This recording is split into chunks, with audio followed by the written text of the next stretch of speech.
ආයිබෝවන් සුබ සන්ධ්‍යාවක්. එක මගේ රට. අපේ රටේ ව්‍යවසායකයන්, නිෂ්පාදකයන්, නිර්මාණකරුවන් ජාතික තලයට ඔසවා තබන්නට, ජාත්‍යන්තරයට අරගෙන යන්නට රටක් විදියට ඒට අවශ්‍ය කරන වැඩපිළිවෙල සැකසෙද්දී මාධ්‍ය විදියට අපිට කරන්න පුළුවන් කාර්යභාරය ඉටු කිරීමේ අරමුණ සහිතව තමයි අපි එක මගේ රට මේ වැඩසටහන ආරම්භ කරන්නේ. වැඩසටහන් මාලාවක් අපි අරගෙන එන්නේ. පසුගිය කාලය පුරාම විවිධ ක්ෂේත්‍ර ඔස්සේ විවිධ වැඩසටහන් ක්‍රියාත්මක කරමින් මේ රටේ ව්‍යවසායකයන්, මේ රටේ නිර්මාණකරුවන්, මේ රටේ නිෂ්පාදකයන් තමන්ගේ ඒ ක්ෂේත්‍ර පිළිබඳව කතා කරන්නට වේදිකාවක් සකස් කර දෙමින් ඔවුන්ට ඔවුන්ගේ ගමන ශක්තිමත්ව යන්නට අවශ්‍ය කරන වටපිටාව සකස් කර දෙන්නට එක මගේ රට අපේ වැඩසටහනට පුළුවන්කම ලැබුණා. ඒ තවත් පියවරක්, ඉදිරි පියවරක් තමයි අද දවසේ අපි තබන්නේ. තවත් ක්ෂේත්‍රයක් පිළිබඳව තවත් කතා බහක් එකතු කරමින්. විශේෂයෙන්ම ජාතික ශිල්ප සභාව කිව්වහම මේ රටේ නිර්මාණකරුවන්ට, මේ රටේ ව්‍යවසායකයන්ට, මේ රටේ නිෂ්පාදකයන්ට මේ ජාතික ශිල්ප සභාව හරහා විශාල මෙහෙවරක් කරනවා. ඒ නිසාම තමයි අපි ජාතික ශිල්ප සභාව සමගින් වැඩසටහන් ගණනාවක් මේ එක මගේ රට වැඩසටහන් තුළ අරගෙන ආවේ. අද දවසේත් අපි ජාතික ශිල්ප සභාව සමගින් එකතු වෙන්නේ ඒ තවත් ශිල්ප සභාවත් එක්ක බැඳුණු ක්ෂේත්‍රයක් පිළිබඳව කතා කිරීමේ බලාපොරොත්තු සහිතව. ඒ වෙනුවෙන් අද දවසේ මේ කතා බහට අපි කැඳවා ගත්තා සහකාර අධ්‍යක්ෂ දකුණු පළාත ජාතික ශිල්ප සභාවේ WKN ශාමලි මහත්මිය. අයිබෝන්. ඒ වගේම ඊට පස්සේ අපි තවත් මේ මැදිරියේ තිබෙන නිර්මාණ ගණනාවක් තිබෙනවා. ඔබට බලන්න පුළුවන් මේ වැඩසටහන අතරතුර. ඒ නිර්මාණ පිළිබඳව කතා කරන්නට අපි කැඳවා ගත්තා ජනාධිපති සම්මානලාභී මුදිතා යසමාලි මෙනවිය, කොහු ආශ්‍රිත නිර්මාණ සිදු කරන අපේ ශිල්පිනියක්. ඒ වගේම අපි ඔබතුමියවත් ඉතාම ගෞරවයෙන් පිළිගන්නවා. ඒ වගේම ජගත් කාර්යවසම් සම්භාණ්ඩ නිෂ්පාදනය පිළිබඳව, ඒ වගේම ලෙදර් ආශ්‍රිත චිත්‍ර නිෂ්පාදනය කිරීම, නිර්මාණය කිරීම සම්බන්ධව ඔහුත් ජනාධිපති සම්මානලාභියෙක්. අපි ඔබවත් පිළිගන්නවා ආයිබෝන් කියලා. අපි ජාතික ශිල්ප සභාව පිළිබඳව කතා කරා. මුලින්ම මම කිව්වා මේ අපි කැඳවා ගත්තේ ඔවුන් විටින් විට අවස්ථා ගණනාවකදී ඔවුන්ට හොඳ ධාරිතාවක් තියෙනවා. ඔවුන් සම්බන්ධ ශේෂ්ත්‍ර ගණනාවක් තියෙනවා. මේ හැම ශේෂ්ත්‍රයක් පිළිබඳව කතා කළ යුතු නිසා තමයි අපි අවස්ථා ගණනාවකදීම සම්බන්ධ කරගත්තේ. අපි කැමති මුලින්ම අපි යොමු වෙන්න ශාමලි මහත්මිය වෙත. මේ ශිල්ප සභාවට අපි වැඩි තනක් දීලා තියෙනවා. ඔබේ ධාරිතාව ගොඩක් වැඩි කියලා අපි කිව්වා. ශේෂ්ත්‍ර ගණනාවක් තිබෙනවා ශිල්ප සභාවත් එක්ක සම්බන්ධ වෙච්ච. ඒ ශේෂ්ත්‍ර පිළිබඳව අපි මුලින්ම සඳහන් කරමු. ඇත්තටම චමිත් මේ ජාතික ශිල්ප සභාව කියලා කියන්නේ හස්තකර්මාන්ත ශිල්පියා වෙනුවෙන් තියෙන ජාතික ආයතනය. ඉතින් එහෙම බැලුවම ලංකාව පුරාම විසිරලා තියෙන පාරම්පරික වගේම නවීන හස්තකර්මාන්ත ශාස්ත්‍රයන් සමග සම්බන්ධ වෙච්ච ශාස්ත්‍ර 20ක් යටතේ, ප්‍රධාන ශාස්ත්‍ර 20ක් සහ අනු ශාස්ත්‍ර 52ක් යටතේ අපි හස්තකර්මාන්ත ශිල්පීන් හඳුනාගෙන අපේ ආයතනය තුළ ලියාපදිංචි කරගෙන තියෙනවා. මේ විශේෂයෙන්ම පාරම්පරික ශාස්ත්‍ර විදියට ගත්තාම අපි දැන් මේ දවස්වල දිගටම කතා කරන මැටි කර්මාන්තය, ඒ වගේම වේවැල් කර්මාන්තය, දැව කර්මාන්තය, ඒ වගේම දැන් මම නියෝජනය කරන පළාතක තමයි වෙස් මුහුණු වගේ ඒවා අපි අනිවාර්යෙන් කතා කළ යුතුයි. ඒ වගේම බීරළු රේන්ද කියන එක විශේෂයෙන්ම අපේ සාම්ප්‍රදායික කර්මාන්තයක් විදියට තියෙනවා. ඒ වගේම ජුවලරි කර්මාන්තය, සාම්ප්‍රදායික ජුවලරි කර්මාන්තයත් අපිත් එක්ක ඒ ශිල්පීනුත් කටයුතු කරනවා. ඒ වගේම තමයි දැන් අද සම්බන්ධ වෙන්නේ. මොකද අපිට ජමිත් ඇත්තටම පහුගිය කාලේ ලොක් ගැටලුවක් වුණා මේ වැඩසටහන් තුලින් හැමදාම අපි දැන් අලුත් අමාත්‍යාංශ යටතේ මැටි, බතික් වගේ දේවල් ගැන විතරක් කතා කරද්දී අපේ පළාත් නිලධාරීන් විදියට අපේ අනිත් ක්ෂේත්‍ර නියෝජනය කරන ශිල්පීන් අපෙන් හැමදාම ඇහුවා ඇයි අපේ ක්ෂේත්‍ර ගැන කතා කරන්නේ නැත්තේ කියලා. ඉතින් අද ඇවිල්ලා ඉන්නේ විශේෂයෙන්ම වෙනස් ක්ෂේත්‍ර දෙකක්, නවීනත් සහ සාම්ප්‍රදායික දෙකම ගලපා ගනිමින් විදේශ වෙළඳපොළ දක්වා ගමන් කරපු අපේ කොහු ආශ්‍රිත වගේම සම්මාශ්‍රිත ශිල්පීන් දෙන්නෙක් අද සම්බන්ධ වෙනවා. ඒ ශාස්ත්‍රයන්ට අදාළ සියලුම කටයුතු අපි විශේෂයෙන්ම ලියාපදිංචිය අදාළ පුහුණු වැඩසටහන් පැවැත්වීම, ඒ වගේම ඔවුන්ට අවශ්‍ය නවීන තාක්ෂණික දැනුම ලබා දීම, ඒ වගේම ඔවුන් දේශීය වෙළඳපොළ වගේම විදේශීය වෙළඳපොළ කරා යාමේ ගමන් මඟ පෙන්වමින් අපි ඔවුන් එක්ක අපිත් එක්ක ඊටාම බැඳිලා අපේ ආයතනෙත් එක්ක ඉතා යාවජීව ක්‍රියා කරන්න ඕනම හස්තකර්මාන්ත ශිල්පියෙකුට අපි අවස්ථාව දීලා තියෙනවා. දැන් ජාතික ශිල්ප සභාවත් එක්ක මේ වෙන විට කොච්චර පිරිසක් සම්බන්ධ වෙලා ඉන්නවද දකුණු පළාත තුල? ඒ ගැන ඇත්තටම චමිත් විශේෂයෙන් කතා කරන්න ඕන. අපේ ජාතික ශිල්ප සභාව පිහිටුවීමත් සමග 1982 වර්ෂයේ පිහිටුවීමත් සමගම ලියාපදිංචි ශිල්පීන් ගත්තාම මුළු ලංකාව පුරාම ගත්තාම දැනට 25000කට ආසන්න ප්‍රමාණයක් අපිත් එක්ක ලියාපදිංචි වෙලා තියෙනවා. ඒ වගේම දකුණු පළාත ගත්තාම අපේ දැනට 7500කට එහා ගිය ලියාපදිංචියක් තියෙනවා. නමුත් අපිට පොඩි ගැටලුවක් ඇවිල්ලා තිබ්බා පසුගිය කාලේ විශේෂයෙන්ම අර කොවිඩ් වසංගතයත් එක්ක මේ ශිල්පීන් ගැන අපිට මේ ශිල්පීන්ගේ ආර්ථිකයට යම් උදව්වක් කිරීමට බලාපොරොත්තු වෙන වෙලාව රජයත් එක්ක සම්බන්ධ වෙලා යාවත් කාලීන වීමක් අපේ ආයතන තුළ මේ දක්වා සිදු නොවීම නිසා අපි මේ දවස්වල ඇත්තටම ලියාපදිංචිය කියන එක අලුතින් මොකද යාවත් කාලීන කිරීමක් විශේෂයෙන්ම පරණ අය වගේම මේ ශාස්ත්‍රයට ඉන්න අලුත් අයටත් ලියාපදිංචි කිරීමේ අවස්ථාවක් දීලා තියෙනවා. ඒක ඉදිරි මාසය තුල අපි සිට පළාත් කාර්යාල, දිස්ත්‍රික් කාර්යාලය මගින් ඕනම ශිල්පියෙකුට ඇවිල්ලා ලියාපදිංචි වෙන්න පුළුවන්. ඒ වගේම දැනට ලියාපදිංචි වෙලා ඉන්න අයටත් අපි ආරාධනා කරනවා මේ ලියාපදිංචිය යාවත් කාලීන කරන්න කියලා. මොකද අපිට ගැටලු සහගත තත්ත්වයක් ආව පරණ ලියාපදිංචියේදී අපිට ශිල්පීන්ගේ තොරතුරු අපේ දත්ත පද්ධතිය තුළ ප්‍රමාණවත් නොවීම. විශේෂයෙන්ම එම ශිල්පියාගේ ග්‍රාම සේවක කොට්ටාසේ වගේ අපේ ලියාපදිංචියත් එක්ක හරියට ගණනය වෙලා තිබෙන්නේ නැහැ. ඉතින් ඒක නිසා අපි මේ සියලුම තොරතුරු ඇතුළත් ඒ වගේම තමයි අලුත් ලියාපදිංචියත් එක්ක අපි බලාපොරොත්තු වෙනවා අපේ ශිල්පීන් සමහරලාට ප්‍රාථමික මට්ටමේයත් ද්විතීක මට්ටමේයත් අපනයන පැත්තට ගිය ඒ කියන්නේ මට්ටමේ මට්ටම් කීපයකින් විශේෂයෙන්ම ගුණාත්මක භාවය පැත්තෙන් අපි ඒකේ ග්‍රේඩ් කිරීමක් විශේෂයෙන්ම ශ්‍රේණිගත කිරීමක් කළා තමයි මේ සැරේ ලියාපදිංචිය කරගන්නේ. ඒක නිසා ඒ වගේම තමයි අපිට හඳුනා ගන්න ලැබුණේ කාලේ ශිල්ප ශාස්ත්‍රයේ නැති වුණත් සමහරලාට මේක ව්‍යාපාරික මට්ටමින් කරන අය. මේ ශිල්පීන්ගේ අපේ ග්‍රාමීය මට්ටමේ ඉන්න ශිල්පියාගේ භාණ්ඩ අලෙවි කරන්න ආපු ව්‍යාපාරික පිරිසක් අපිත් එක්ක ශිල්ප සභාවේ ලියාපදිංචි අරගෙන ඉන්නවා.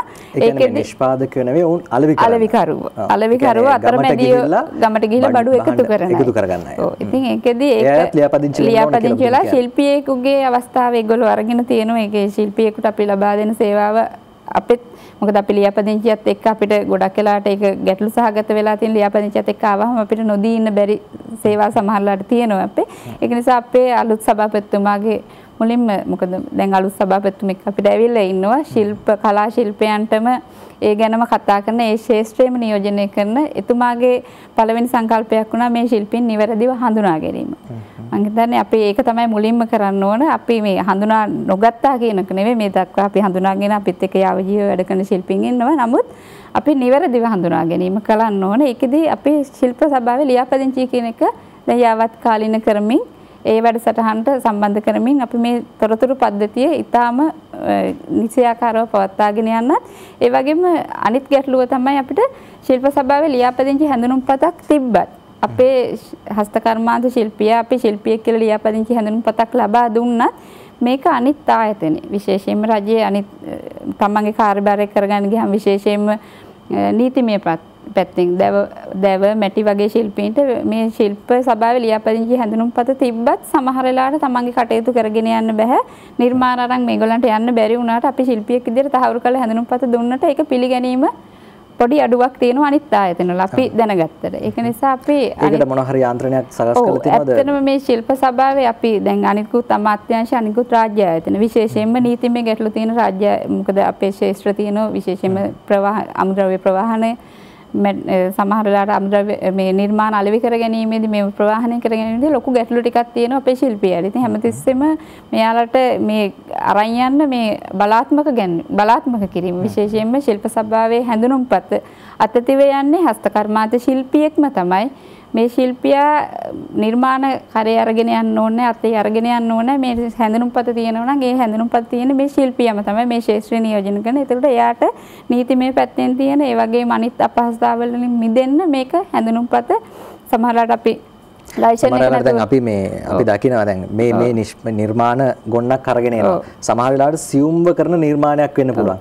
මේ නිර්මාණය දැන් අපි මොන හරි පරීක්ෂාවකදී ඒ සියල්ල එළියට අරගෙන පෙන්වන්න අපහසු වෙන්න පුළුවන් නිර්මාණකරුවාට. මේක කරදරේ තියෙනවා. අන්නේ කරදරය නිදහස් කරලා දෙන්න අපේ ශිල්ප සභාවේ හැඳුනුම්පත අනිකුත් සියලුම රාජ්‍ය ආයතන සමග ඒකාබද්ධ වෙමින් මොකද අපිට තනියෙන් සමහර කාර්යයන් කරන්න බෑ. මොකද අපි ශිල්පියෙක් ලෙස හඳුනා ගැනීම සහ ශිල්පියා පිළිබඳ අපි දැනගෙන හිටියට අනිත් ආයතන දන්නේ නැහැ. ඒක නිසා හැඳුනුම්පත මේ ශිල්ප සභාවේ හැඳුනුම්පත දරාගෙන එන අපේ හස්තකර්මාන්ත ශිල්පියාට ඒ ගැටලු අවම වෙන විදිහට මේ හැඳුනුම්පත බලාත්මක කිරීමේ වැඩසටහන මේ ලියාපදිංචියත් එක්කම අපි කරනවා. හරි. අපි තව විස්තරාත්මකව මේ කියන කාරණා පිළිබඳව කතා කරන්න කැමතියි ඔබතුමිය එක්ක. අපි යොමු වෙන සූදානම් මුදිතා යසමාලි මෙනවිය වෙත. ඔබතුමිය නිර්මාණ ගණනාවක් අද මේ මැදිරිට අරගෙන ආවිලා තියෙනවා. ඔබ මේ රූපරාමුවල දකින්න නැති කොහු ආශ්‍රිත නිර්මාණ තමයි ඔබතුමිය සිද්ධ කරන්නේ. දැන් මේ නිර්මාණවලට ඔබතුමිය කොහොමද මුල පුරන්නේ? කොයි කාලේ වගේද? ඇත්තටම මම ඉස්සෙල්ලාම ජාතික ශිල්ප සභාවට ස්තුතිවන්ත වෙනවා මේ අවස්ථාව මට ලබා දීම ගැන. ඇත්තටම මම මීට වසර 29කට විතර කලින් මේ අපේ ගමින්ම තමයි මේ වැඩසටහනක් තිබුණා. ඒ වැඩසටහනට මම සහභාගී වෙලා නව නිර්මාණ පැත්තට යොමු වුණා.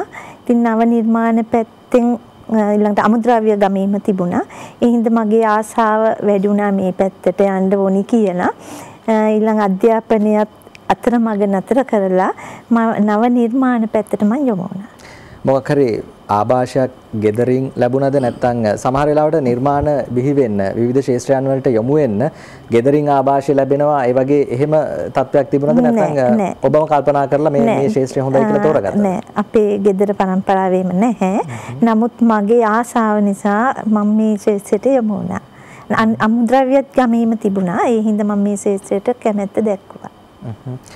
එතකොට දැන් මේ නිර්මාණවල තිබෙන විශේෂත්වය පිළිබඳව අපි කතා කරවොත් විශේෂත්වය තමයි ඇත්තටම මේ කොහු කර්මාන්තය ගැන නම් කියන්න ඕනි. අපේ ලංකාවේ කොහු ආශ්‍රිත නිෂ්පාදනකින්ට ඇත්තටම තැනක් නැහැ. ඒ නිසා අපේ ලංකාවෙන් අපිට මේ ගැන අපිව ප්‍රොමෝට් කිරීමක් නැහැ. ඇත්තටම අද මේ තැන ඉන්නේ ජාතික ශිල්ප සභාවෙන් තමයි අපි මේ තැනට එන්න නව නිර්මාණ ඒ වගේ උසස් තාක්ෂණ පුහුණුවල් දීලා නව නිර්මාණ දුන්නේ ජාතික ශිල්ප සභාව. ඇත්තටම අද මන් ජාත්‍යන්තර තලයට ගියේ ජාතික ශිල්ප සභාව නිසා අපිට මේ ගැන අපිට මේ හිටපු රජයෙන්වත් ඉස්සරහදිවත් අපිට මේ ගැන කවුරුවක්වත් අතදීමක් කරේ නෑ. අපේ උත්සාහය ජාතික ශිල්ප සභාවත් එක්ක කතා කළා තමයි අද මම මේ තැනකට ආවේ. දැන් මේ බෑග් එක මේ බෑග් එක නිර්මාණය කළා තියෙන්නේ කොහුලන් වලින්. සමහර වෙලාවට හිතන්න බෑ මේ නිර්මාණය මේ කොහු වලින් කරපු එකක්ද කියලා. දැක්කහම මේ වර්ණ ගැන්වීම සහ මේ සියලු නිමැවුමත් එක්ක ගත්තහම මේ හිතන්න අමාරුයි මේක කොහු වලින් කරලාද කියලා. එතන මේ වගේ නිර්මාණයක් කරන්න මේ නිර්මාණයේ ජාතික ශිල්ප සභාවේ විසිත්‍රු කියන වැඩසටහනක් තිබුණා. එතෙන්දී තමයි මට ජාතික ශිල්ප සභාවෙන් අත දීලා මේ වගේ නව නිර්මාණයක්. අපි ඇත්තටම බෑග් එකක් කරලා නැහැ.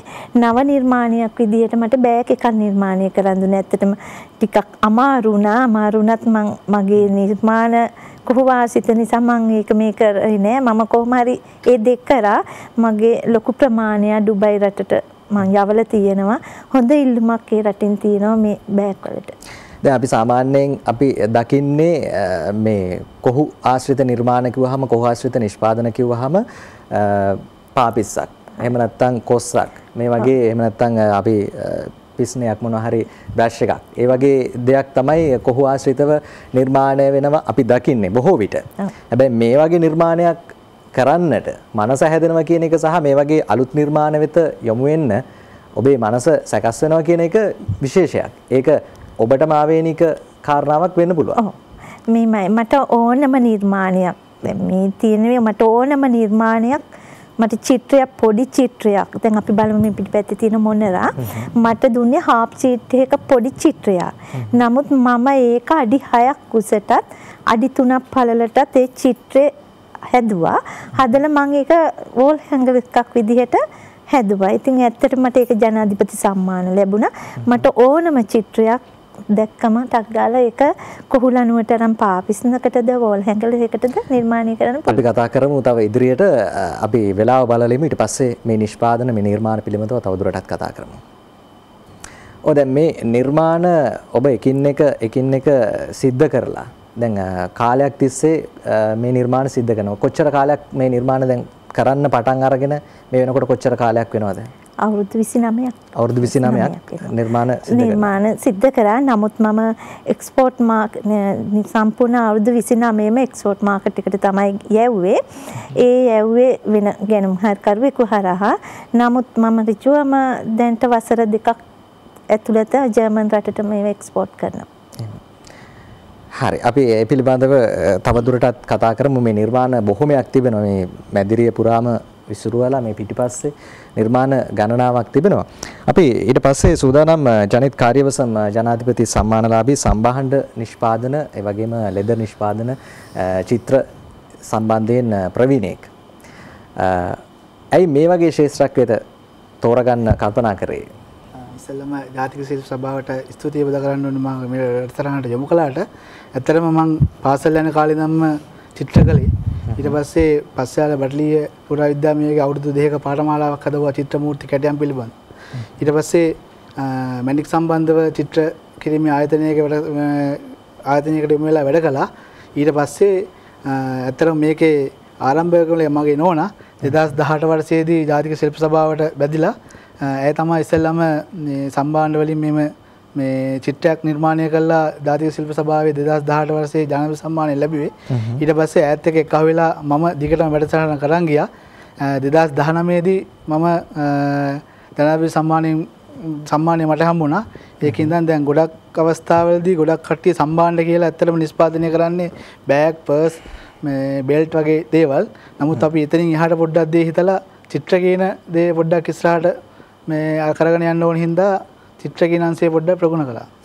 දැන් චිත්‍ර කිව්වහම අපි තින්ත වලින් එහෙම නැත්නම් දියසායන් වලින් එහෙම නැත්නම් වෙනත් මොනවා හරි දෙයක් පෑනකින් පැන්සලකින් කරන නිර්මාණයක් චිත්‍රයක් දිහා තමයි අපි බලන්නේ. අපේ ඔළුවට මැවෙන්නේ ඒ වගේ දෙයක්. හැබැයි මේ නිෂ්පාදනය මේ ලෙදර් ආශ්‍රිතව නිර්මාණය වෙන චිත්‍ර එහෙම පෑනකින් පැන්සලකින් නැත්නම් දියසායන් වලින් එහෙම තින්ත දෙකකින් නිර්මාණය වෙන්නක් නෙවෙයි. අපි ඒ ගැන කියතේ. ඒක මේ ටූල් එක දාගෙන හස්තකර්මාන්ත දැන් හස්තකර්මාන්ත ශිල්පීන් විදිහට මේ ටූල් එක අරගෙන තමයි අපි මේ චිත්‍රය මේව කරන්නේ. අපි මේ කැමරාවට සමීප රූපරාමුවක් ගත්තොත් මේ පැහැදිලි කරමු අපි ඒක. මේ චිත්‍රය සම්පූර්ණයෙන්ම චිත්‍රය නිර්මාණය කළා ඒක වටේ චිත්‍රය යට යවන්නේ මේ ටූල් එක මේව කරගෙන. ඒ කියන්නේ අතින් සාමාන්‍ය එක චිත්‍රයකට හිල් ලක්ෂයක් විතර මේ ටූල් එක යොදාගෙන පාත් කරලා තමයි චිත්‍රේ උඩට මේව කරලා මතු කරගන්නේ. අපිට චිත්‍රයක් ආශ්‍රයෙන් පොඩ්ඩක් ඒ පිළිබඳව පැහැදිලි කිරීමක් කරන්න පුළුවන් නේද? නැගිටලා යන්න පුළුවන්. මේ තියෙන්නේ මේ චිත්‍ර වටේ සම්පූර්ණ මේ ටූල් එකෙන් කොටනවා. කොටලා මේ චිත්‍ර මතු කර ගැනීම තමයි සිද්ධ කරගන්නේ. ඔය තියෙන සම්පූර්ණ ලෙදර් එක. ලෙදර්. මේ හැම මේක ඇවිල්ලා ආනයනය කරපු හැම මේ හැම සම්පූර්ණයෙන්ම මේ ටූල් එකෙන් චිත්‍රේ මේව කරලා යට කරලා මේ චිත්‍රය ඉස්සරහට එම්බෝස් කරගන්නවා. කිරීමක් කළා තමයි මේව කරන්නේ. මේකට කිසිම යන්ත්‍ර සූත්‍රයක් භාවිතා කරන්නේ මේ ටූල් එක තමයි භාවිතා කරන්නේ. එතකොට දැන් ඔක මේ තින්ත ආලේප කිරීමක් හෝ එහෙම ඔව් මේකට විශේෂ බික්ස් මාක්ස් කියන ඩයි වර්ගය අරගෙන තමයි මේක අපි මේ තින්ත ගන්නන්නේ. මේකේ රතු පාට අවශ්‍ය පාලනය කරන තින්ත. ඔව්. ඒ තින්ත අපිට නිර්මාණය කරගන්න බැරිද? නිර්මාණය කරන්න කියන්නේ ඒකටම දැන් අපි අනිත් ඒවා වගේ අර මේ වෝටර් කලර් සරව මේවා ගන්න බෑ. මේක ඒ හැම වලටම ආවේනික පාටක්. එහෙම තින්ත එකකින් භාවිතා කරොත් පමණයි නිර්මාණය පැවැත්ම තියෙන්නේ. ඒ කියන්නේ ජීවිත කාලෙටම මේ පාට යන්නේ නැහැ මොකවත් නැහැ. එහෙම තමයි ඒක නිර්මාණය වෙන්නේ. දැන් මේක දැන් ඔබ සඳහන් කරා මේ විදේශයෙන් ආනයනය කරන අද ලෙදර් එකක් ඒකේ තමයි මේ එම්බෝස් කරලා මේ විදිහට කරන්නේ කියලා. අපිට බැරිද මේ අපේ රටේ රබර් තියෙනවා අපේ රටේ මේ නිෂ්පාදනයන් සිද්ධ වෙනවා මේ ලෙදර් එක අපේ රටේ නිර්මාණය කරන්න ලෙදර් කියන්නේ මේක ඇවිල්ලා හැම ස්වභාවික හැම ඒ ස්වභාවික පදම් කරපු එළු හැමෙන් තමයි මේ චිත්‍ර ඔක්කොම නිර්මාණය කරන්නේ. ඒ එළු හැම අර සුදු පාට හැම මේකට යොදා ගන්න එක රටින් ආනයනය කරන එක තමයි ඒක මේව කරන්නේ. අනිත් ඒවා අපි ලංකාවේ පදම් කරපුවම තමයි අනිත් ඒවාට යොදාගෙන තියෙන්නේ. දැනට සිද්ධ වෙන්නේ පිට රටින් ආනයනය කරන ඒක තමයි සුදු පාට හැම ඒක සාමාන්‍ය පොඩි චිත්‍රවලට මේ පොඩි මේකත් අරක පොඩ්ඩක් අර රබ් ගතිය තියෙනවා. එහෙම ඒකෙන් තමයි අපි කරන්නේ. හරි අපි මේ නිර්මාණ පිළිබඳව පුළුල් වශයෙන් කතා කරන්න සූදානම් අපූර්ව නිර්මාණ ගණනාවක් තිබෙනවා. ජාතික ශිල්ප සභාව මේ වෙනුවෙන් ලබා දෙන දායකත්වය පිළිබඳව කතා කරන්න සූදානම්. අපි ප්‍රවෘත්ති ප්‍රකාශයට විරාමයක් ලබා ගන්නවා. ඊට පස්සේ ඒ පිළිබඳව අපි පුළුල්ව කතා කරනවා.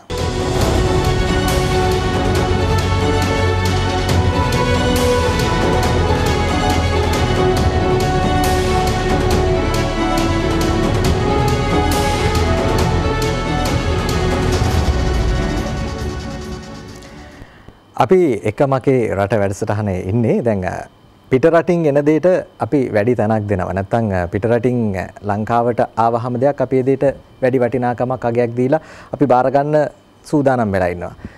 නිෂ්පාදනයක් නිර්මාණයක් අපේ රටේ නිර්මාණය වෙද්දී නිෂ්පාදනය වෙද්දී ඒ දෙයට අපි ලාංකික විදියට අපේ දේ අගයන්නට අපි තවමත් හිතනවා අඩුද කියලා වෙලාවකට හිතෙනවා. මෙතන තියෙනවා නිර්මාණ ගොන්නක්. දැන් මේ අපි අද එක මගේ රට වැඩසටහන තුල කතා කරන්නේ විශේෂයෙන්ම මේ ලණු ආශ්‍රිත නිෂ්පාදනය කරන නැත්නම් කොහු ආශ්‍රිත නිෂ්පාදනය කරන නිර්මාණ පිළිබඳව ශිල්ප ස්වභාවත් එක්ක සම්බන්ධ වෙලා කරන මේ අපූර්ව කාර්යයන් පිළිබඳව තමයි වැඩි වශයෙන් අද දවසේ කතා කරන්නේ. නිර්මාණ කාර්යනීය අපිත් එක්ක ඉන්නවා. අපි මේ නිර්මාණය පිළිබඳව විස්තර කළොත් ඇත්තටම මේ අපේ ජාතික පක්ෂය කුකුලා මේ නිර්මාණය අපි මුලින්ම කරන්නට කලින් අපි මේ ලණු වර්ණ කරගන්නවා. ලණු වර්ණ කරලා ඒවා අපි පටියක් විදිහට ගොතනවා. ගොතලා ලෑල්ලේ අපි ඒක බ්ලොක් එකක් විදිහට හදාගෙන මේ අවුට්ලයින් එක කුකුලාගේ හැඩේ අපි ඒක එන ගහලා මේ හැම ලණුව පටක් පාසා එන ගහනවා. එන ගහලා මේ සියල්ලම අපි එකින් එකට මහනවා. මේ කිසිම මේ නිර්මාණ කිසිම එකක් මැෂින් එකක් භාවිතා කරලා මේ නිර්මාණ කරන්නේ නැහැ. සියල්ලම මේ අතින් කරන නිර්මාණ. දැන් මේ ලණු ගොතද්දි මොකක් හරි දැන් අපි රෙදි මහනකොට ඉදි කටුවක් යොදාගන්න වගේ සියල්ලම අතින් මේක කොණ්ඩේ ගොතන වගේ පටියකින් ගොතන්නේ මේක. සම්පූර්ණයෙන්ම ගොතන්නේ. ඊට පස්සේ මේ පටි සම්පූර්ණ කෙන්දි කපලා පිළැල්ලේ ගහලා එන ගහලා තමයි මේක නිර්මාණය කරන්නේ. එතකොට දැන් මුලින්ම වර්ණ ගන්නවගෙන වර්ණ ගන්නවා කියන්නේ ඉස්සෙල්ලාම අපි මේ ස්වාභාවික ලණුව අපි කිමිකල් එකක් දාලා සුදු කරනවා. හයිඩ්‍රජන් පෙරොක්සයිඩ් සෝඩියම් සිලිකේට් දාලා සුදු කරනවා. සුදු කරාට පස්සේ මේ වර්ණයක් එනවා. මේ වර්ණෙට තමයි අපි සියල්ලම කලර් කරන්නේ. දැන් මෙන්න මේ වර්ණය තමයි ඒ පිරිසුදු කරාට පස්සේ ලැබෙන වර්ණය. මේ වර්ණය ඊට කලින් තියෙන වර්ණය. හරි අනිකුත් වර්ණ ගන්නවපු ඒව තමයි තියෙන්නේ. හරි එතකොට ඒ එක නිර්මාණයක්. තවත් නිර්මාණ ගොඩක් තියෙනවා. මේ තව නිර්මාණයක්. මේක දැනට අපේ ලෝකල් මාකට් එකට යන නිර්මාණයක්. මේක එක්ස්පෝර්ට් මාකට් එකට නෙවෙයි. මේක ලංකාවට එන ටුවරිස්ලා එහෙම මේකට වැඩි කැමැත්තක් දක්වනවා. මේකත් ඒ විදිහටම කළු වර්ණය දාලා අපි පටිය ගොතලා ඒත් ලෑල්ලේ බ්ලොක් එක තියලා අපි නිර්මාණය කරනවා. හැබැයි අපි මේ නිර්මාණය කරනකොට මෙහෙම දෙයක්ත් තියෙනවා. දැන් අපි මේ අලිය දිහා බැලුවම අපි ඒක අලියගේ හැඩයක් තියෙනවනේ. ඒ හැඩේ අපි අපේ ඔළුවෙන් අපි හිතලා තමයි මේ හැඩේ ගන්න ඕනේ. නමුත් මේක අපි දැන් මේ ඇඟක් තියෙන මේ හැඩේනේ අපිට ඒ නිර්මාණයෙම හැඩයක් නැහැ. නිකන් චිත්‍රයක් තියෙන්නේ. අපි මේ සතාගේ හැඩේ අපි හදා ගන්න ඕනේ. හැඩරුව මව ගන්නවා. දැන් මේකේ පටිය මේ හැඩේ තියෙන. නමුත් අපි මේ අතට ගත්තට අලියේ පටිය මෙන්න නෑනේ. මේකේ හැඩ අපි හිතින් හදා ගන්න. හිතින් හදා ගන්න. නැතු බ්ලොක් එකකට හැම නිර්මාණයක් නෙමෙයි. නෑ. මේ හැම නිර්මාණයක්ම මේ වගේ. සාමාන්‍යයෙන් දැන් මේ වගේ නිර්මාණයක් කරන්න කොච්චර කාලයක් ගත වෙනවද මේ තව නිර්මාණයක්? මේක අපි විසිතුරු නිර්මාණයක් විදිහට භාවිතා කරන්නේ. මේ නිර්මාණයක් කරන්න පැය 4ක් විතර වගේ. පැය 4ක් 5ක් විතර වගේ යනකොට මේ නිර්මාණයක්. එතකොට දැන් මේ සියුම්ම මේ සියලු කොහු අරගෙන ඒ කොහු වර්ණ කරලා ඒ සියල්ලම වර්ණ කරන්නට පෙර මේ ලණු ආකාරයෙන් ගොතා ගැනීම සිද්ධ කරනවද? ඔව් ගොතා ගන්නවා. මේ ඔක්කොම ලණු ගොතලා පස්සේ අපි අච්චුවක් හදලා තමයි ඒකට ඒ හැඩයට ගහලා මේව මහලා ඊට පස්සේ තමයි ජොයින්ට් කරන්නේ ඔක්කොම. හරි මේ සියල්ල ස්වාභාවික දේවල්. කිසිම ප්ලාස්ටික් එහෙම නැත්නම් කෘත්‍රිම දේවල් කිසිම දෙයක්. මේක මේ මල් වාස් එකක් ගත්තොත් මේකේ තියෙන කාඩ්බෝඩ් එක. කාඩ්බෝඩ් එක. කල් පැවැත්ම කොහොමද ඔය? කල් පැවැත්ම අපි පාවිච්චි කරන විදිහට. ඉතින් අවුරුදු 2-3ක් වුණා පාවිච්චි කරන්න පුළුවන්. දැන් මේ අපි පාපිස්න ගත්තොත් අවුරුදු 6-7ක් පාවිච්චි කරන්න පුළුවන්. මේක පාපිස්නක් විදිහට පාවිච්චි මෙමයි අපි ඒක අපි ගන්නේ බිත්ති සැරසිල්ලක් වුණාට ටුවරිස්ලා මේක බිමට පාවිච්චි කරනවා. මේක ඇතුළත තිබෙන්නේ කාඩ්බෝඩ් එක. මේ පිට තියෙන්නේ ලණු. අපි මේක අර ගේ ඇතුලේ මල් වාස් එකක් තියෙනකොට අපි ඒක මේකේ අnder මේක අර බඳුන් ආවරණයක් විදිහට තමයි මේක භාවිතා කරන්නේ. දැන් මේ වගේ දෙයක් අපිට සාමාන්‍යයෙන් උපන්දින තෑග්ගකට ඒ වගේ දෙයකට යොදා ගන්න පුළුවන්. නිවසක් අලුතෙන් පදිංචි වෙන අවස්ථාවේදී ඒ වගේ සිහිවටනයක් විදිහට ලබා දෙන්න පුළුවන් ලස්සන නිර්මාණයක්. අපි නිතරම හොයන්නේ විදේශයෙන් එන එහෙම නැත්නම් චීනෙන් පිටරටින් එන ප්ලාස්ටික් වලින් නිර්මාණය වෙන ඒ වගේ දේවල් වලට. දැන් බලන්න මේකත් මේ වගේ නිර්මාණ අපි දැකලා තියෙනවා ප්ලාස්ටික් වලින් එහෙම නැත්නම් වෙනත් කෘත්‍රිම අමුද්‍රව්‍ය වලින් නිර්මාණය වෙනවා අපි දැකලා තියෙනවා. දැන් මේ නිර්මාණය පිළිබඳව අපි කතා කරමු. මේ නිර්මාණය තමයි අපි නත්තල් කාලේදී අපි මේකට හොඳ අලවියක් තියෙනවා. ඉතින් අපේ අර සාමාන්‍යයෙන් ප්ලාස්ටික් දේවල් තමයි වෙනත් කාලේ තියෙන්නේ. මේ වගේ දෙයක් ඇත්තටම දි รา පත් වෙන දේවල්. ඉතින් මේ වගේ එකක් ගොඩක්ම ලස්සනයි. දැන් ගොඩක් අය මේවට පුරුදු වෙලා ඉතින් ගන්නවා. මේවා හොඳ ඉල්ලුමක් අපිට නොවැම්බර් දෙසැම්බර් වෙනකොට මේවට හොඳ ඉල්ලුමක් ලැබෙනවා. ඔබතුමී සඳහන් කරා වැදගත් කාරණයක් මේ අපි දැන් සෙල්ලම් බඩුවක් එහෙම නැත්නම් අපේ දරුවට ගෙදර මේ පුංචි බබාට අරගෙන යන සෙල්ලම් බඩුවක් එහෙම නැත්නම් ගෙදරක තවන සිහිවටනයක් නිර්මාණයක් ප්ලාස්ටික් වලින් කරපු එකක් ගත්තොතින් කාලයක් යද්දී අපිට ඒ නිර්මාණය අගේ නැති වුණාට පස්සේ අපි ඒක අයින් කරද්දී ඒක පරිසරයට හානියක්. හැබැයි මේ දේ කාලයක් යද්දී අපිට එපා වෙලා නැත්නම් අපේ සාලෙන් අයින් කරන්න ඕන නොතින් පුංචි දරුවගෙන් අයින් කරන්න නොතින් මේක අයින් කරා කියලා හානියක් වෙන්නේ නැහැ. පරිසරයට කිසිම හානියක් වෙන්නේ නැහැ. ලනු තියෙන තනිකරම මේ තුල. ඔව් මේක පෙන්සිල් හෝල්ඩර් එකක් විදිහට තියන්න පුළුවන්. පෙන්සිල් හෝල්ඩර් එකක්. ඔව් මෙතන ටික දාන්න පුළුවන්. අපිට මේසෙකට තියන්න පුළුවන් ලස්සන නිර්මාණයක්. තනිකරම සම්පූර්ණයෙන්ම ලනු වලින් නිර්මාණය වෙලා තියෙන්නේ. මේක මල් වාස් එක. අපි ස්ටූල් එක උඩට මේක තනි මලක් දාලා තියන්න පුළුවන්. මේක පෙන්සිල් හෝල්ඩර් එක. පෙන්සිල් හෝල්ඩර් එකක්. හරි. මේ වගේ නිර්මාණ ගණනාවක් තිබෙනවා. තව මේ වටපිටාවේ බැලුවහම හැමතැනම තිබෙන්නේ මේ වගේ ලණු ආශ්‍රිතව නිර්මාණය කරන නැත්නම් කොහොම ආශ්‍රිතව. ඔව්. මේ සියලුම නිර්මාණ මේ වෙනකොට ජර්මන් රටට තමයි යන්නේ. ජර්මන් රටේ හොඳ ඉල්ලුමක් තියෙන මේ නිර්මාණ වලට. ඉතින් ඇත්තටම මම කැමති අපේ මේ හොඳ නිර්මාණ අපේ ලංකාවේ නැතු මේ යන්නේ ඔක්කොම පිට රටට. ඉතින් මගේ ආසාවක් තියෙනවා අපේ දිරපත් වෙන දේ අපි පිට රටට යවනවා.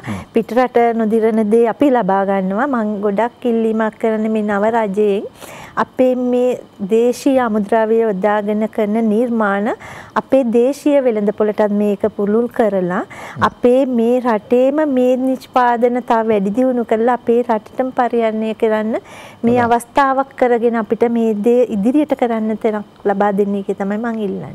ඔව් දැන් ජනාධිපතිතුමා පත් වුණාට පස්සේ කැබිනට් අනුමැතියක් ලබා දුන්නා මේ පිටරටින් ගෙන්වන අපේ රටේ නිර්මාණය කරන්න පුළුවන් නිෂ්පාදනය කරන්න පුළුවන් දේවල් නවත්තන්න කියලා. තීරණයක් ගත්ත රජයෙන් පිටරටින් ගෙන්වන ශ්‍රී ලංකාවේ නිර්මාණය කරන්න පුළුවන් දේවල් නවත්තන්න අපේ රටේ නිෂ්පාදකයන්ට අපේ රටේ නිර්මාණකරුවන්ට ඒ දේවල් කරන්න ඉඩ ලබා දෙන්න කියලා.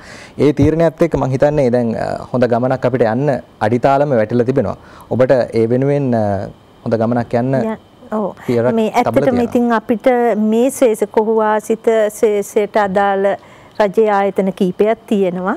ඉතින් මම ඒ ආයතන වලින් ඉල්ලීමක් කරන්නේ අපේ මේ දේශීය අමුද්‍රව්‍ය යොදාගෙන කොහුවාසිත නිෂ්පාදනට හොඳ මිලක් ගන්න පුළුවන්. ඇත්තටම විදේශ විනිමය ලංකාවට ගෙන්න ගන්න හොඳම ක්‍රමයක් තමයි මේ පාපිසි නිර්මාණය. මම දන්න තරම් දැන් රටවල් කීපයක් මාත් එක්ක කතා කරමින් තියෙනවා. දැනට ජර්මනියට පමණයිද? දැනට ජර්මනියට ඩුබයි රටට යනවා. හොඳ ඉල්ලුමක්. ශ්‍රී ලංකාව තුල කොහොමද ඉල්ලුම තිබෙන්නේ සාමාන්‍යයෙන්? ශ්‍රී ලංකාව තුල ඇත්තටම මේ කොහු ආසිත කිව්වම ඒ පැත්තකට නැඹුරුවක් නැහැ. කවුරුවත් ගන්නෙ නැහැ. ඉතින් අපිට මේක ප්‍රොමෝට් කිරීමක්වත් නැහැ. දැන් ඉස්සරහදී මම කියන්නේ මේක අපේ ලංකාවටත් ව්‍යාප්ත කරන්න කියලා. අපේ විදේශ වෙළඳපොළට හොඳ ඉල්ලුමක් තියෙනවා. අපිට නිතර මාස 6න් 6ට මගේ ඕඩර් එකක් යනවා ජර්මන් වලට. හොඳ ඉල්ලුමක් තියෙනවා. දැන්ට සේවක 40ක් පමණ මම ගාව යටතේ සේවය කරනවා. එයාලට ගෙවල් වල ඉඳගෙන මේ වැඩ ටික කරනවා. ඉතින් එයාලා හොඳ මුදලක් මාසෙකට ලබා ගන්නවා. ඉතින් මම ඉස්සරහට කියන්නේ අපිට මේක අපේ වෙළඳපොළක් අපිට ඉස්සරහට ලබා දෙනවා නම් හොඳයි. ඉතින් ඇත්තටම මම තවත් ආයිසරයක් ස්තුතිවන්ත වෙනවා ජාතික ශිල්ප සභාවට. අද මම මේ තාක් දුරකට ආවේ ජාතික ශිල්ප සභාව නිසා. ඒතනින් තමයි මම ඉස්සරහට ගත්තේ. ඔව් අපිට දැන් ශිල්ප සභාවත් එක්ක මේ තියෙන බැඳියාවත් එක්ක ඔවුන් මේ නිර්මාණකරුවන් ඉදිරියට අරගෙන යන්නට ඔවුන්ට වැඩපිළිවෙලක් තියෙනවා. දැන් මේ රජයේ පත්වීමත් එක්ක ගත්තු නව පියවරන් විශේෂයෙන්ම අමාත්‍යාංශයක් මේ ශේෂ්ත්‍රවලට වෙනමම රාජ්‍ය අමාත්‍යාංශයක් ලබා දීලා තියෙනවා. ඒකත් එක්ක හොඳ ගමනක් යන්න පුළුවන් වෙයි කියලා අපේ විශ්වාසයක් තියෙනවා. අපි මේ පිළිබඳව කතා කරමු. මේ තවත් නිර්මාණ ගණනාවක් තිබෙනවා. අපේ තව නිර්මාණකරුවෙක් ඉන්නවා. ඔහුගේ නිර්මාණ පිළිබඳවත් අපි කතා කළ යුතුයි. ඒ නිර්මාණ පිළිබඳව කතා කරන ඔබතුමීට ඉඳ ගන්න පුළුවන් නැතනේ. මේ ඒ නිර්මාණ පිළිබඳවත් අපි කතා කළ යුතුයි. ජාතික ශිල්ප සභාව ලබා දෙන සහයෝගය පිළිබඳව අපි තවදුරටත් කතා කරන්න පෙර අපි මේ අනෙකුත් අපේ නිර්මාණකරුවා මේ තියෙන ඔහුගේ රාජ්‍ය සම්මානය ලබාගත් 2018 වර්ෂයේ රාජ්‍ය සම්මානය ලබාගත් ජනාධිපති සම්මානය ලබාගත් නිර්මාණය ඔබ දකින්නේ මේ නිර්මාණය ජනිත් කාර්යවසම් මහතාගේ නිර්මාණයක් විදිහට අවස්ථා දෙකකදී ඔව් ඒක 2018 අපේ නෝනා ලබා ගත්තේ. ඊට පස්සේ එතුමිය ඉගෙනගෙන තිබුණේ කර්මාන්ත සංවර්ධන දෙපාර්තමේන්තුව හරහා තමයි සම්බාණ්ඩ නිර්මාණය කරන්න. ඊට පස්සේ මම ඇයගෙන් ඉගෙන ගත්තා. ඇය තමයි මගේ ගුරුවරිය. ඊට පස්සේ 2019 මේ නිර්මාණය මම කළා. මේක පළවෙනි තැන හම්බෙලා ජනාධිපති සම්මානය හම්බුණා. ඇය හතරවෙනි තැන හම්බුනේ. මේක ඊට පස්සේ මේව කරගත්තා. ඔව් දැන් ඔය නිර්මාණයන් කරද්දී මොන වගේ අපහසුතාවයන්ද නැත්නම් මොන වගේ ඔබට මේ සීල නිර්මාණය අපි සාමාන්‍ය මේ වගේ නිර්මාණයක් කරන දවස් 4ක් විතර යනවා. ඒ දවස් 4 අපි කිසිම පැන්සලීරක් නෙමෙයි කළා. අපි හිතෙන් අපි රූපේ ඇඳලා ඊට පස්සේ මේ ටූල් එකෙන් තමයි මේවා කරලා හදාගන්නේ. ඔය ටූල් එක පමණමද යොදාගන්නේ?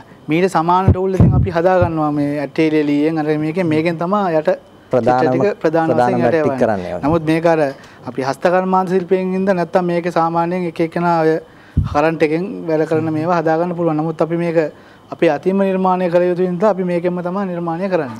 සමහර වෙලාවට නිර්මාණකරුවෝ උත්සාහ කරනවා තමන්ගේ නිර්මාණය සියුම් උපරිමයෙන්ම සියුම්ව නිර්මාණය කළා විශිෂ්ට නිර්මාණයක් බවට පත් කරන්න. ඒ නිසාම සමහර වෙලාවට වෙළඳ පොලේ ඉල්ලුමට සරලන විදියට ඒ සැපයුම ලබා දෙන්නට නිර්මාණකරුවාට නොහැකි වෙන අවස්ථාවන් තියෙනවා. දැන් තව නිර්මාණ ගණනාවක් තිබෙනවා මේ ඉදිරියේ තිබෙනවා රාජ්‍ය ලාංඡනය නිර්මාණය කළා ඔබ. ඒ පිළිබඳව රාජ්‍ය ලාංඡනය දැන් මුගක් අවස්ථාවලදී කරන්නේ ඒක අර මැෂින් එකෙන් ප්‍රෙස් කරලා වගේ තමයි ඒක ගන්නෙ. නමුත් අපි අතින් රාජ්‍ය ලාංඡනය අතින් ඇඳලා වෙල්ලා මේ ටූල් එක දාගෙන මේ කොටලා තමයි අපි මත කරලා තියෙන්නේ. ඉතින් ඇත්තටම කියන්න ඕනේ ශිල්ප සභාවේ දැන් සභාපතිතුමා කල්තෙන් පත් වෙලා දෙනවා. එතුමා ඇත්තටම ශිල්පීන් ගැන හිතන ශිල්ප ශාස්ත්‍රයට සම්බන්ධ සභාපතිතුමෙක් ඉන්නේ. එතුමාගේ ලොකු දැක්මක් තියෙනවා. ඒ වගේම අලුත් නව ආණ්ඩුවටදී අමාත්‍යවරු 3 දෙනෙක් යටතේ ශිල්ප සභාවේ මේ ශිල්පීන් මේ එතකොට කොහොම ආශ්‍රිත මැටි ආශ්‍රිත කියලා කොටස් වලට බෙදලා තියෙනවා. ඒ හින්දා අපි හිතනවා ඉස්සරහට දැන් ජනාධිපතිතුමාගේ සංකල්පයක් අනුව රාජ්‍ය ලාංඡනය හැම ආයතනයකටම හරි අපි පිළිබඳව කතා කරමු. අපි වෙලාව බලලා ඉමු. ඊට පස්සේ තවත් නිර්මාණ ගණනාවක් පිළිබඳව අපිට කතා කරන්න තියෙනවා. අපි ජාතික ශිල්ප සභාවත් එක්ක එකතු වෙලා අද දවසේ මේ කොහු ආශ්‍රිත වගේම මේ ලෙදර් ආශ්‍රිත චිත්‍ර නිර්මාණ මේ ආදී නිර්මාණ පිළිබඳව තමයි අපි කතා කරමින් ඉන්නේ. ඉතින් දැන් අපි ඔබතුමිය වෙත යමු වෙන සූදානම් WKN ශාමලී මහත්මිය සහකාර අධ්‍යක්ෂ දකුණු පළාත. දැන් දකුණු පළාත ඔබතුමීට විශේෂයි. දකුණු පළාත තුල මේ නිර්මාණකරුවන් වෙනුවෙන් ඔබ විශාල සේවයක් කරනවා. දැන් කොවිඩ් වසංගතයත් එක්ක කොරෝනා වසංගතයත් එක්ක මේ නිර්මාණකරුවන්ට තමන්ගේ වෙළඳපොළ පිළිබඳව ගැටලුවක් මතුවුණා. ඔවුන්ට මේ නිෂ්පාදන අලෙවි කර ගැනීම සම්බන්ධව ගැටලුවක් මතුවුණා. මේ වෙනුවෙන් මොනවද ශිල්ප සභාව විදියට ඔබතුමිය ඇතුළු ඔබේ කාර්ය මණ්ඩලය අරගෙන තිබෙන පියවරයන්? ඇත්තටම චමිත් අපේ හස්තකර්මාන්ත ශිල්පියාගේ නිර්මාණ බොහෝ වෙලාවට අලවිය වෙළඳපොළ තිබ්බේ අපේ විදේශිකයන් මත.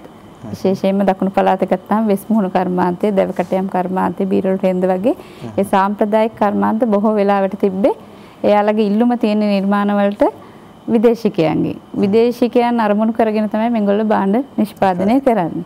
ඒකට හේතුවක් තමයි අපේ ඇත්තටම දේශීය ගැනුම්කරුවා පොඩ්ඩක් පිටිපස්සට යනවා මේ අපේ ශිල්පියාගේ නිර්මාණات එක්ක. බොහෝ වෙලාවට අපේ දේශීය ගැනුම්කරුවා බලාගෙන ඉන්නේ මිලෙන් අඩු අර ඔබතුමා කලින් පැහැදිලි කරා වගේ ආනයනික මොනවා හරි ප්ලාස්ටික් හරි මොනවා හරි ආදේශික භාණ්ඩයක්. මොකද ඒක ලොකු හානියක් අපේ හස්ත කර්මාන්ත ශිල්ප වලට.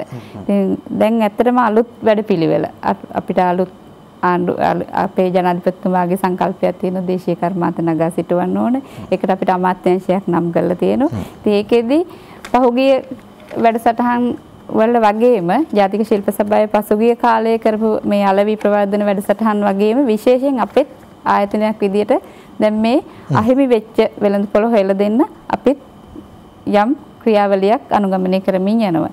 විශේෂයෙන්ම විදේශීය වෙළඳපොළ අහිමි වෙච්ච වෙස් මුහුණු වගේ ඒකේ විදේශිකයන් වෙනුවෙන්ම නිෂ්පාදනය කරපු නිෂ්පාදන වලට දැන් විදේශීය වෙළඳපොළ අහිමි වෙලා තියෙන විදේශිකයන් නොපැමිණීම නිසා අහිමි වෙලා තියෙනවා.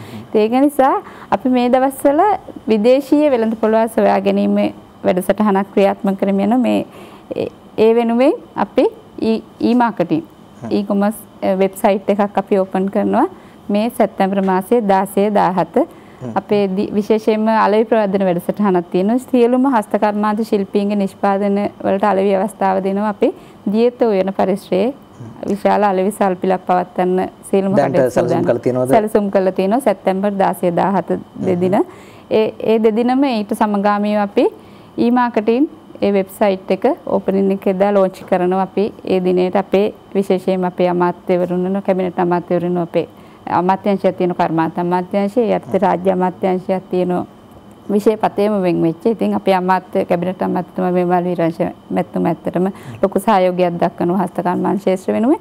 ඒ වගේම අපේ රාජ්‍ය අමාත්‍යාංශයට දැන් පත් වෙලා ඉන්න අපේ අමාත්‍යතුමා විශේෂයෙන් ප්‍රසන්න රණවීර ඇමතුමා මේ සම්බන්ධයෙන් විශේෂ අවධානය යොමු කළා. ජාතික ශිල්ප සභාව විදියට ජාතික කාර්යභාරයක් විදියට මේ දේශීය අපේ කර්මාන්තවල විදේශීය වෙළඳපොළ සොයා ගැනීමත් ඒ වගේම දේශීය වෙළඳපොළ ප්‍රචලිත කිරීමත් වැඩසටහන් ගොඩක් අපි ක්‍රියාත්මක කරමින් වැඩසටහන් සැලසුම් කරමින් යනවා. ඒකේ පළවෙනි වැඩසටහන විදියට සැප්තැම්බර් මාසේ 16 17 දියතුන පරිශ්‍රයෙන් ආරම්භ කරනවා.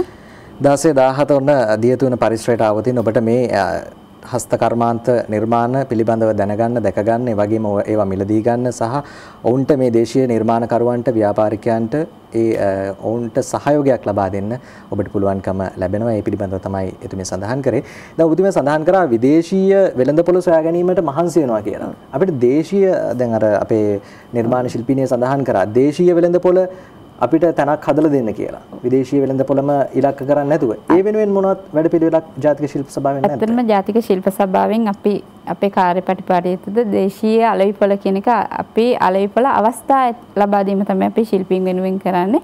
ඒ වගේම තමයි අපේ දැන් අලුත් සභාපතිතුමාගේ නව සංකල්පයක් අනුව අපි අලෙවිසල් කීපයක් ආරම්භ කිරීමට දැනටමත් අලෙවිසල් කීපයක් අපේ ක්‍රියාත්මක වෙනවා. ඊට අමතරව ප්‍රාදේශීය අලෙවිසල් ෂෝරූම්ස් කීපයක් අපි සංචාරකයන් දෙස් විදේශ සංචාරකයන් ගැවසෙන ප්‍රදේශවල ආරම්භ කිරීමට සැලසුම් කරලා තියෙනවා. විශේෂයෙන් දකුණු පළාතෙත් අපි ගාල්ල ප්‍රදේශයේ අපේ පළාත් කාර්යාලය ආශ්‍රිතව ඉදිරියේදී ආරම්භ කිරීමට සියලු කටයුතු දැන් සූදානම් කරමින් යනවා. ඒකෙදි අපි දේශීය වෙළඳපොළයි විදේශීය වෙළඳපොළයි මෙහිට පැමිණෙන ලංකාවට පැමිණෙන අයගේ වෙළඳපොළ සොයා ගැනීම මම හිතන්නේ කොවිඩ් කියන එකත් එක්ක සමහර වෙලාවට අපිට මේක වසංගතයක් වුණා ලෝක වසංගතයක් වුණත් දේශීය කර්මාන්ත වලට හොඳ අවස්ථාවක් දැන් අපිට වෙළඳපොළ හොඳ ආශිර්වාදයක් වෙලා තියෙනවා. නැත්නම් හැම කළු වලාකුළම රිදි රේඛාවක් තියෙනවා කියන වගේ දේශීය දේ ගැන කතා කරන දේශීය කර්මාන්ත ගැන කතා කරන පිට රටින් එන කුණු ගොඩවල් ඇත්තටම කිව්වොත් ප්ලාස්ටික් පොලිතීන් කුණු ගොඩවල් විශේෂයෙන්ම සෞඛ්‍යාංශ කතා කරනවා. දැන් ඒක නිසා අපේ දේශීය කර්මාන්ත කරුවා දැන් සූදානම් වෙන්න ඕන. අපි දැන් ජනාධිපතිතුමා ආනයනය තහනම් කළ සූදානම් වෙනකොට මේ ප්‍රචලිත කරන්න මේ කර්මාන්තවල විශේෂයෙන්ම නිෂ්පාදන ධාරිතාව අපි වැඩි කරන්න කටයුතු කළ යුතුමයි. ඔව් දැන් අපි මේ කතා බහ තුළ මේ නිර්මාණකරුවන් පිළිබඳව ඔවුන්ගේ නිර්මාණ පිළිබඳව කතා කරද්දී ඔවුන් මුහුණ දෙන ගැටලු පිළිබඳව අපි සාකච්ඡා කරේ නැහැ ඇත්තටම. ඔබතුමීට මේ නිර්මාණ කරද්දී මොන වගේ ගැටලුද නැත්නම් මොන වගේ අභියෝගද මේ වගේ නිර්මාණ කරමින් මේ ශාස්ත්‍රය ඉස්සරහට අරගෙන යන්න ඔබතුමීට තියෙන අභියෝග ගැටලු මොනවද? මට නම් මේ ශාස්ත්‍රයේ අභියෝග නැහැ. නමුත් මට තියෙන්නේ මේ ශාස්ත්‍රයේ මේ අමුද්‍රව්‍ය ප්‍රශ්නය. අමුද්‍රව්‍ය ඇත්තටම මේ අපේ කොහු ලනු කොස්ස අපේ මේ පොල්ලෙලි කෑලි කපලා ෂිප් වලට පිටරට යවනවා. ඒ හින්දා අපිට මේ කොහු නැති වුණා. ඒ හින්දා මම ඉල්ලීමක් කරන්නේ අපේ මේ කොහු කේන්දර කෑලි කපලා අපි දැන් පිටරට වලට කෑලි කපලා යවනවා. එතකොට අපිට කොහු නැති වෙනවා. එතකොට කොහු නැතන අපි ලොකු මුදලක් දීලා තමයි මේ කොහු ගන්නෙ. අපිට ඒ සම්බන්ධ යම් කිසි දෙයක් කරනවා නම් මේ රජය ඇත්තටම හොඳයි. කොහු ලනු තමයි අපිට තියෙන එකම ගැටලුව. ඔබතුමාගෙන් ඇහුවොතින් මේ චිත්‍ර නැත්නම් මේ ලෙදර් ආශ්‍රිත මේ නිර්මාණයන් සිද්ධ කරද්දී ඔබ සඳහන් කරා ඊටාම සියුම්ව විශාල කාලයක් වේලාවක් අරගෙන මේ දේවල් කරන්න කියලා.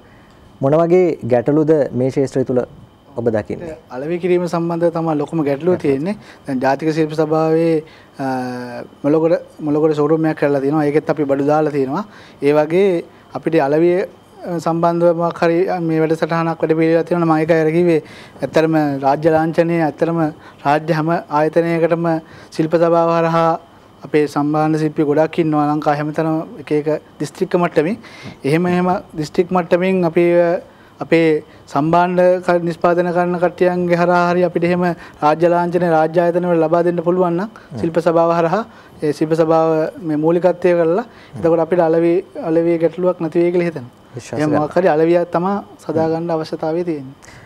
ඔබතුමියට දැන් මම මේ ප්‍රශ්න දෙකටම විසඳුමක් තියෙනවද? මොන හරි සැලසුමක් ශිල්ප සභාව තුල තිබෙනවද? ඇත්තටම කමිත් මේ මෙතුමිය පැහැදිලි කරා වගේ ඒක දැන් දීර්ඝ කාලීනව ඒක ගැටලුවක් වෙලා තියෙනවා. අපි අදාළ ආයතන සමග ඒ ගැන සාකච්ඡා කරමින් යනවා. මොකද ඒක අපි ජාතික ශිල්ප සභාව හරහා නෙවෙයි ඒක කොහු කර්මාන්තයටම බලපාන ගැටලුවක්. මොකද මැද පෙරදිගට පොල්ලෙල්ල කොටස් විදියට කපලා වගාවල් වලට ආනයන කිරීම වැඩසටහනක් පහුගිය කාලෙම ක්‍රියාත්මක වුණා. ඒක විශේෂයෙන් කොහු කර්මාන්තයේ කඩා වැටීමට හේතුවක් වෙලා තියෙනවා පොල්ලෙලි කියන එක.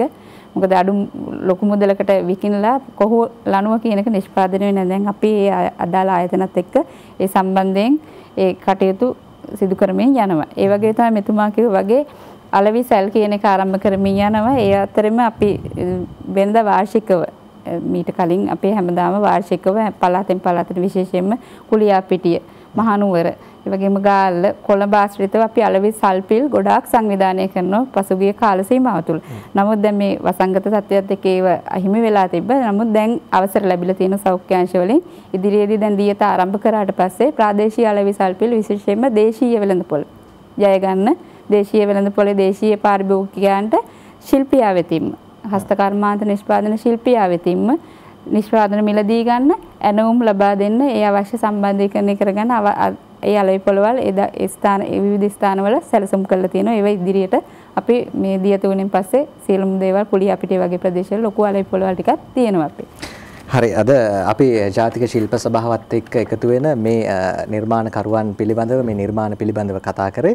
ඉතින් විශේෂයෙන්ම අපි ස්තුතිවන්ත වෙනවා WKN ශාමලී මහත්මියට සහකාර අධ්‍යක්ෂ දකුණු පළාත ජාතික ශිල්ප සභාවේ පැමිණීම වෙනුවෙන්. ඒ වගේම ජගත් කාර්යවසම් සම්භාණ්ඩ නිෂ්පාදනය පිළිබඳව ලෙදර් චිත්‍ර නිෂ්පාදනය පිළිබඳව නිර්මාණකරුවෙක් ජනාධිපති සම්මානලාභියෙක් ඔබට බැහැවින් ස්තුතිවන්ත වෙනවා අද දවසේ පැමිණීම වෙනුවෙන්. ඒ වගේම අද දවසේ අපි එකතු වුණු මේ කොහු ආශ්‍රිත නිර්මාණ සිදු කරන මුදිතා යසමාලි මෙනවියට අපි ස්තුතිවන්ත වෙනවා අද දවසේ පැමිණීම වෙනුවෙන්. මේ කතා බහ වෙනුවෙන් ජාතික ශිල්ප සභාවත් එක්ක එකතු වෙලා මේ ඔවුන්ගේ නිර්මාණ ජාත්‍යන්තරයට ජාතික තලයට අරගෙන එන්නට ඔවුන් කරන දේ පිළිබඳව අපිට රටට කියන්න මේ වැඩසටහනට එකතු වීම පිළිබඳව.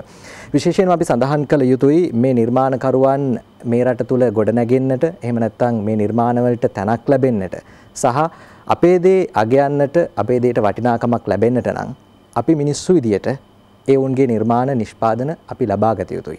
එහෙම නොතින් තමයි අපි මේ වේදිකාවක් සකස් කරමින් මේ එක මගේ රට වැඩසටහන තුලින් මිනිස්සුන්ට අරගෙන යන පණිවිඩය සැබෑවක් කරගන්න සාක්ෂාත් කරගන්න අපිට පුළුවන්කම ලැබෙන්නේ. ඒ නිසා අපි බලන එක මගේ රට වැඩසටහන බලන ස්වාධීන රූපවාහිනී සේවය බලන අපේ හිතවතුන්ගෙන් ආදරණීය ප්‍රේක්ෂකයන්ගෙන් ඉල්ලන්නේ මේ නිර්මාණවලට ඔබේ වටිනාකම ලබා දෙන්න. මේ නිර්මාණ මිලදී ගන්න. එහෙම වුණොතින් තමයි අපිට හෙට දවසේ මේ නිර්මාණවලට මේ නිර්මාණකරුවන්ට හෙටක් තැනෙන්නේ රටක් ඉදිරියට යන්න පුළුවන්කම ලැබෙන්නේ.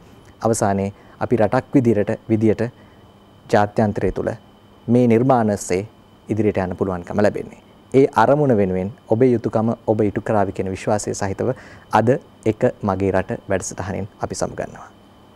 අයිබෝවන්.